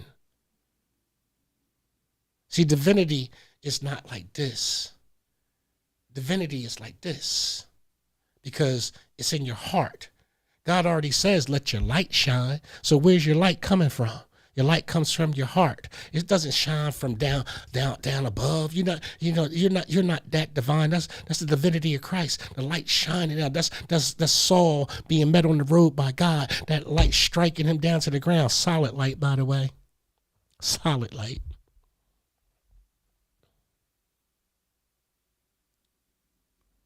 We're supposed to let our lights shine. The best of you. So, I get on Facebook and I see a lot of intellectuals. Well, Rich Blye, you have to understand. As soon as somebody starts talking to me about you have to understand, you have already turned me off. Because guess what? If I have an opinion about something, trust me, I understand it. I've either experienced it or I researched it before I open my mouth.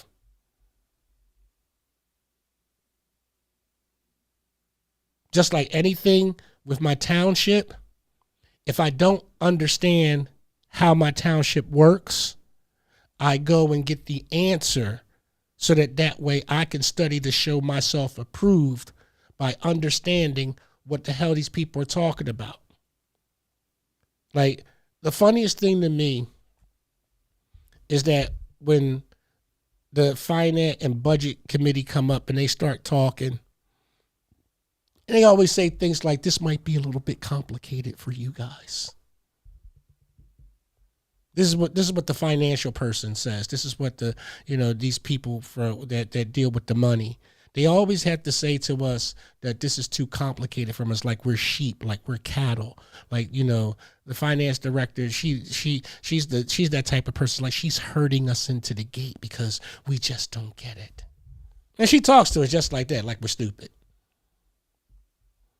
But this is coming from an administration that was going to pass a tax, was going to pass the tax millage, and everybody's going to be paying 14 cents. Because somebody didn't move the decimal point in the right place. These are the same people who couldn't read the Home Rule Charter and understand that it doesn't say citizens can speak. It doesn't say taxpayers can speak. It doesn't say store owners can speak. It says concerned persons. Plain as day. No fight. Plain as day. All concerned persons shall, not may, shall be heard. See, language has definitive reasons when they are applied to a certain law. See, they want you to talk real fast so you get it over with, so you sound like, Mighty Micronauts and blah, blah, blah, blah. We're living in a world where everybody wants to talk real fast and say it real fast because they think it's cute because you're saying this like this. Blah, blah, blah, blah. So when you talking that fast, you're thinking that fast, and you're not reading the fine print. So you're not getting an understanding of nothing. And then when it skips over top of you, ain't nobody tell me. Nobody told me. I didn't know it was in there like that because you didn't slow down. Because you didn't read the fine print. Because you didn't check the box. Because you trusted a speaker. You trusted somebody who's the third party. Your representative is the third party. They're not the first-hand person. They're not even the second-hand person. They're the third party to all information. See, these developers and these people that want to come in and do stuff in your town, they come and talk to your budget and planning committee people first. They talk to your CAOs first. So they the first hand. Then They have a meeting where they talk about, we're going to have a meeting to introduce you these people about this plan that we got here, and it's good for us and it's good for government, and just go ahead, and they're going to say it, and when they talk about it, you can ask them a couple questions, but this is what we're doing. So by the time you get to the meeting, we're getting it firsthand, they're getting it third hand. So there's already been down 2 roads of travel. You see how you're behind the bar already? See how you out of the loop already? You're not in the loop to begin with, because the Manzino tract shouldn't have even been as extended as long as it was to cover the whole 15 acres, because the developer originally, when he put the plan in, wasn't trying to take the whole tract.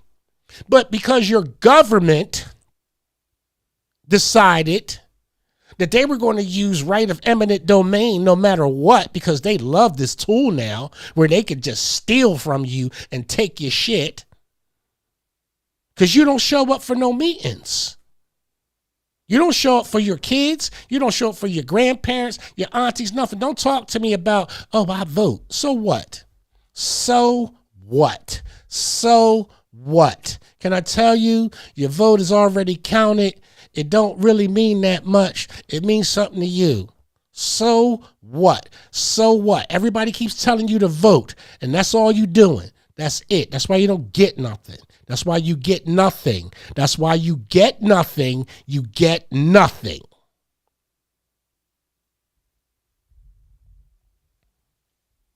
You do one single action every so often, every 2 years, every 4 years. You do one single action and then think that somebody owes you something because you voted.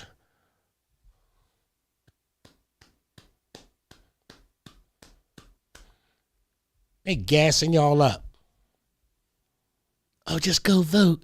Just go vote, Raekwon. Guess what? If you go vote, you're going to change something. You're going to be changing your community by going to vote. And you make sure you vote straight. Now, you make sure you vote straight now, because we can't help you change unless we all get in. That's how Upper Darby got a treasure, that old federal income tax. That's how Upper Darby got people that come in there and, make 6 figures, and then all of a sudden, now that the heat's getting too much, now they want to quit. They want to get out of politics, all the way out of politics. Because y'all don't vet nobody. Y'all let other people tell y'all to vote for this person because of skin color. How stupid is that? Or don't vote for somebody because of the color of their skin. Forget that they are good business people. Forget that they ran a business successfully and they understand economics, and they understand that you don't need overcrowding by affordable housing, that you need a rent mandate by the governor for these large ass rents. And then you need a city, township, municipality to really enforce the L&I with these slumlords that they're friends with, because these guys contribute politically. And then you got to stop the persecution of people who come in and talk about these landlords, because guess what? Especially in Upper Darby Township, you cannot anonymously complain about the landlord, and the landlord finds that you made a complaint is public. And so what they do is they punish the women, especially the women, because they're taking a lot of Section 8. See, these landlords, they don't deal with the men. They're afraid of the black man. They don't want to deal with the men. They'd rather deal with the black woman who has a desperate situation with kids and is on Section 8, so that way they can control them through gouging of rent. Your rent management properties now are using AI models that your governments are aware of to look at the trends of when rents go up in certain areas. Based upon those trends using AI, they're effectively raising the rents. And the state of Pennsylvania keeps talking about, oh, you can't raise your rent within the calendar. Yes, they're doing it anyway, because you guys don't have any protections for renters. You do have protections for renters, but not the AI that they're using now. You're not keeping up to speed with it. And then by the time somebody comes in and complains about it, you got people that are getting kicked out of their home because they're taking advantage of it. Don't fault me. I didn't create the game. I didn't create the cheat code. But this is what's happening. And as soon as we talk, oh, Rich, you're complaining. I ain't complaining. I'm warning. I know what time it is. You know what the difference between me and you is? I got a cool ass landlord. I keep it a buck with my landlord, 100%.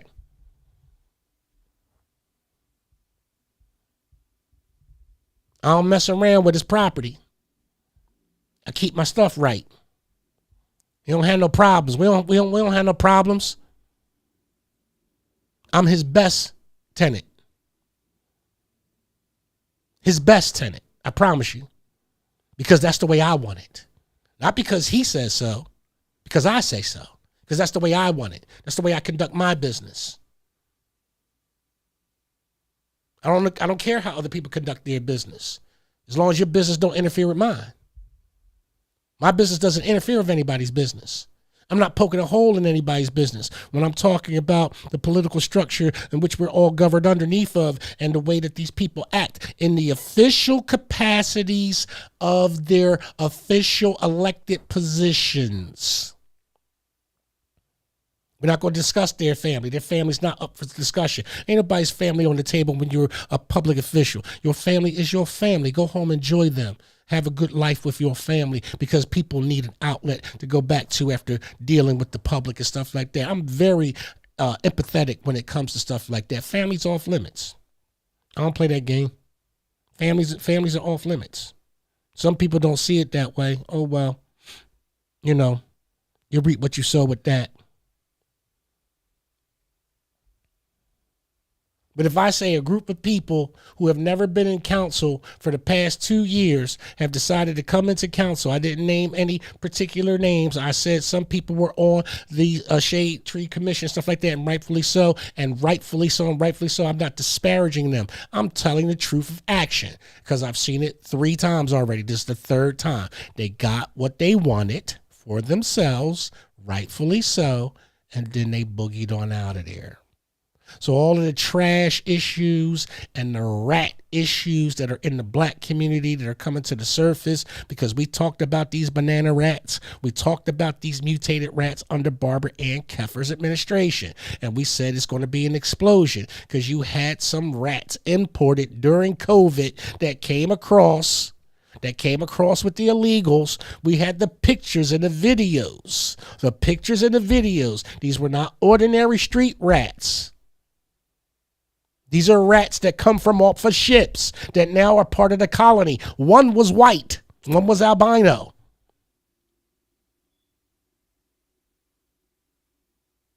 We've had these issues because of displacements, because of, construction all the way around. Those things happen. But guess what?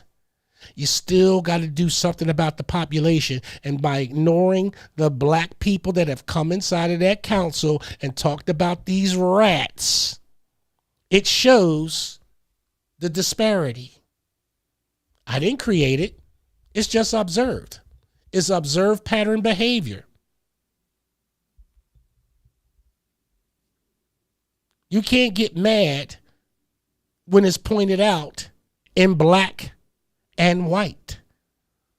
It is what it is. You just feel that way. And you are entitled to your feelings, but that doesn't excuse the fact that this is true. You don't have the intestinal fortitude to come in there and sit in there for years when it's boring, when it's summertime, when it's hot, when everybody else is out enjoying themselves at the shore. You didn't come during those times. I stayed there for the summer. You didn't come during the winter. You didn't walk and drive through the rain. You didn't come through the snow. You weren't there for that. It's on public record. So I can say that, hey, these folks, they only showed up because they had a vested interest in their own person and their own property and property that's near them and their lives. But I want to say this gently. Some of these people are the same people that complained about the conditions elsewhere in Upper Darby Township, but they have the means to help us too. They got plans that they can come up with too. They could share ideas with us too, but they don't want to share ideas with us. Number one, they ain't going to share nothing with Rich Blye because they hate me. Number two, they ain't gonna share nothing with any other black person unless you are part of their trusted circle. 3, they need something to laugh at. They need to laugh at your children. They need to laugh at the unruliness and the unlawfulness of your children. They need to finger point. That's the way it's always been. You have to have a group of people who are the low dirty class, so that way people can have something to laugh at. So you give it to them. We keep making excuses. Oh, they shouldn't be treating us this way. Stop acting that way. Well, we don't act like that. No, you don't. Stop. Stop. Because I know my children, and I know friends of my children, and I know a whole bunch of other people. When people come with that excuse, they're that age, they're going to like, that's cat. We don't act like that. Yeah, we got people that act like that, but we don't want to be around them. This is why you're getting different venues of people who are younger that don't want to be around the shooting, looting crew. They don't want to be around the dreadhead crew. They don't want to be around it. They don't want to be around it. It's tired. It's played out. It's played out. These youth are searching for their own identities. They don't want to look like you. They don't want to talk like you. They don't want to be scammers. They don't want to be hoes. They don't want to be flown out. They don't want to sell drugs. They don't want to be clout chasers. A lot of these boys don't even want to rap no more. They're rapping, but they're not making it a career. They starting to see the light. And we need to encourage that part. We need to uplift that part. We need to uplift the positive and accentuate the positive. That's the only way that we're going to mentally grow as a people. Stop with the lies and the BS and the tripping and the power tripping. Give us back the factual reality of ourselves so that way we can grow and grow our children and grow our units and grow with our women. Yes, these comparisons to date have been made because I've been questioning about them on Facebook, or I've been questioning about them in a text, or I've been questioning about it, and I don't run away from nothing. I don't run away from it. You're more than welcome to come on the show and sit next to me and say it face to face. More than welcome. Anytime. Studio doors are open for anybody. Let me put this out there. Okay, hold on. I want you to understand something when I say that we out here. Okay? Pull up CMP Radio. CMP Radio. No, that's not what I want to do. Hold on.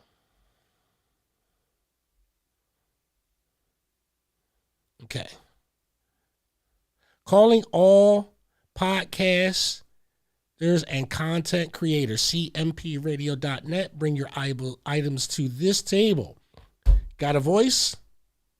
Got a vision? Let's build together. We are looking for podcasters, content creators, storytellers, interviewers, and people with fresh ideas to come on our air. Come create with us. Collaborate, record, promote, show. Okay? We want you.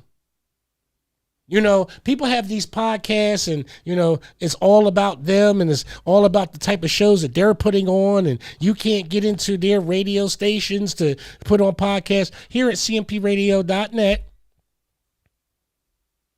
we are opening our studio doors, telling you guys to come on. We want to make you part of the CMP Radio team. Bring your content. You got kids that want to get started on something? Bring them. We love the kids. You got some young girls who need a safe space to talk about what they want to talk about? Bring them. Mom, Dad, you can sit in. We don't, you know what I mean? You know, come on, it's a safe environment here. You can sit in. You can join in. Seniors. Hi, seniors. Y'all want to be on the radio? Come on. We can find ways to get, you know, talk about some of your favorite recipes from back in the day and favorite TV shows and why kids need to learn something from you guys and everything. We need to hear from you guys. We really, really, really, really want your content. We really want to put you on. We really want to put you on. So if you want to get put on, if you don't have the means necessary to create your own studio at the moment, and you want to learn how to, do podcasting, you want to learn how to do engineering and stuff like that, I'm quite sure we can work out some things where we can teach it.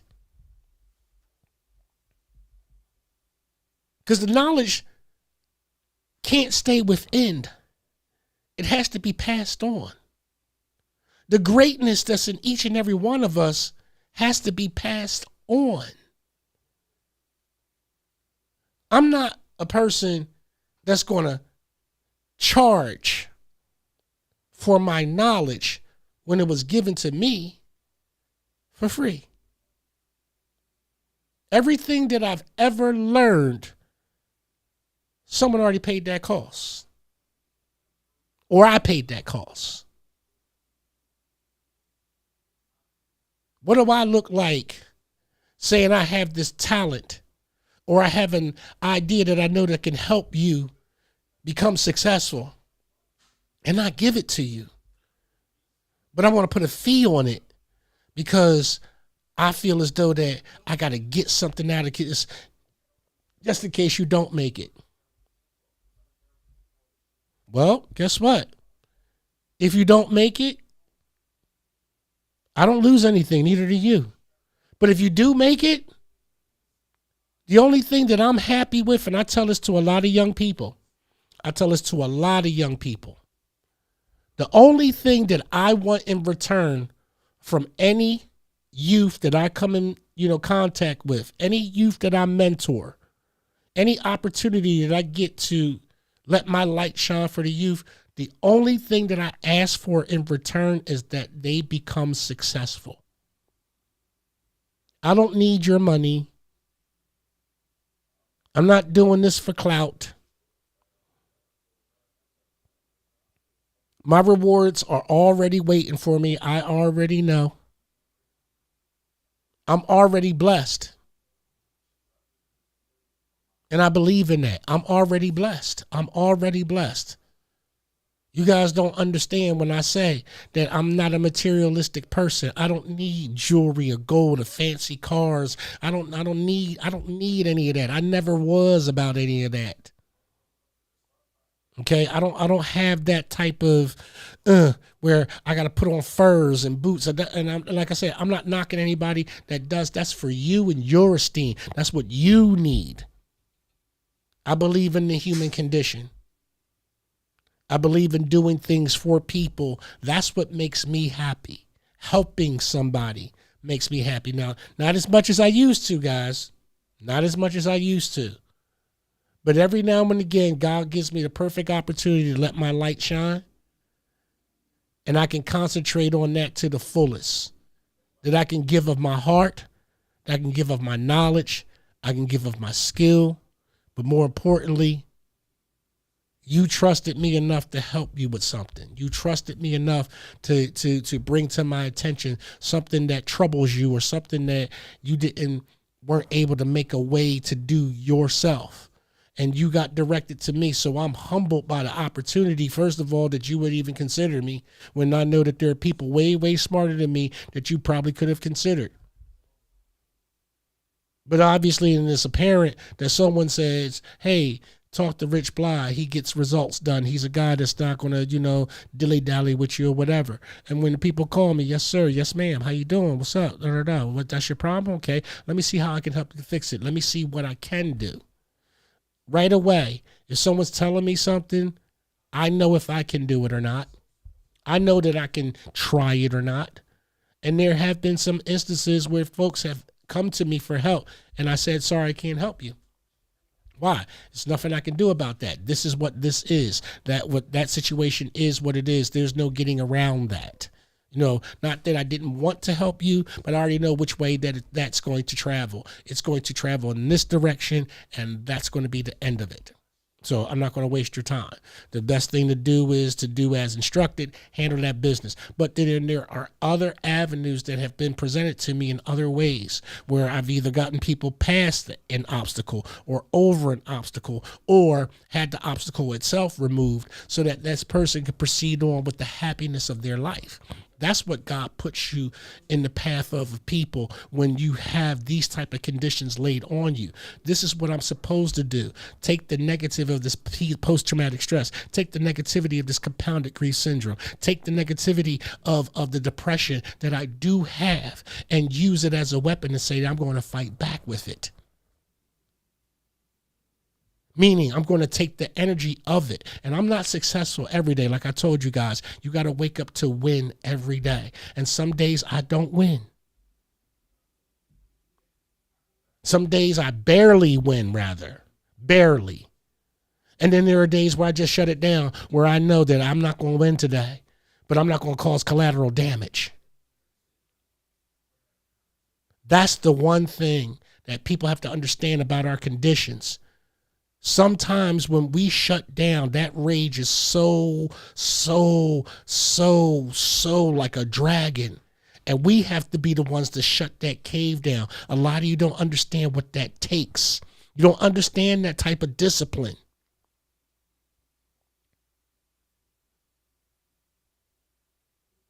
It takes a lot. It takes a lot. It's not easy sometimes. Sometimes it takes a day or two. But as we insulate ourselves, as we put down and lay foundations towards our mental health, towards becoming more positive people, by challenging ourselves to deal with the inner man inside of ourselves, to go back and find that little boy inside of us and go back through that cookie cutter shape of us running through the tunnel of our life and stopping at those points that caused us harm and then just removing that harm from out of the past and saying, this can't hurt me anymore. That's the processes of what I'm going through. That tunnel of time where that cookie cutter shape of me growing from a child into a little boy, into a little man, and going through those hoops of I did good here, I did good here, I did great here, I did good. Oh, here was the problem at the age of 11. Here was the problem at the age of 13. I have to go back to those places and I have to mend those things inside of me in order for me to come to the here and now and deal with the here and now, because these things were not foundationally set in order for me to get to the right place inside of my life to handle the trauma that has come my way. It's not easy. So, Nurse K, like I said before, thank you for sharing your story with me. Thank you for, confiding with me. I'm really honored by that, because I don't know you. And again, I hope that your husband puts his arm around you lovingly and understand that you're there to talk and there to work with him. And man, just understand when I say this, I'm going to say this man to man. This is how I feel about it. You know what I mean? I'm real with it. You got a good one. That woman loves you. She going to do whatever she can to help you and sustain your marriage, bro. And I find that very honorable in anybody that talks about anybody. Like I said, I was a complete stranger. I don't know why God laid it on her heart to talk to me specifically, but he did. It's my radio program. Like I said, I'm not putting nobody out there. This is someone that I just met. They told me, a story, and I'm telling that story in the abstract, but I'm saying from what I gathered from this, brother man, make sure that you put your arms around that woman. There's a lot of virtuous women out here, bro. A lot of virtuous women out here. And you got a good one. Don't blow it. Open your heart, bro. Open it. You'd be surprised what she can handle. She's already handled the worst of it. It can't be any worse than what it is now. Open up your heart. That's the first step, bro. Open up your heart. You're not alone. There's always somebody there for you. I have a great support system. I say my support system is great because I have people that check on me daily, if not daily. You know, it's always something on, hey, brother, you know, it's always something. I have a great support system. I love my friends. I love my Facebook family. I have people who I've never met. But they've been with me for years with all of the fun that we have in the sports teams and petty gang and everything like that. I have people who have never met that pray for me. Ain't that wild? That somebody can live 2,000 miles away from you and they never met you, but because they see how you are in real life, see how you cool on Facebook, that they there for you. I got a lot of friends like that. But I digress. Just want to let you know that the last Fusion Friday is coming up. What do you say? Yeah. The last one's coming up. About to have the last party. Okay? About to have the last one. You better be there. I'm going to be there. I know that's right. I'm going to be there. I'm going to be there. Y'all better be here for the last one. It's going to be a lot of fun. We're going to see y'all on the flip side.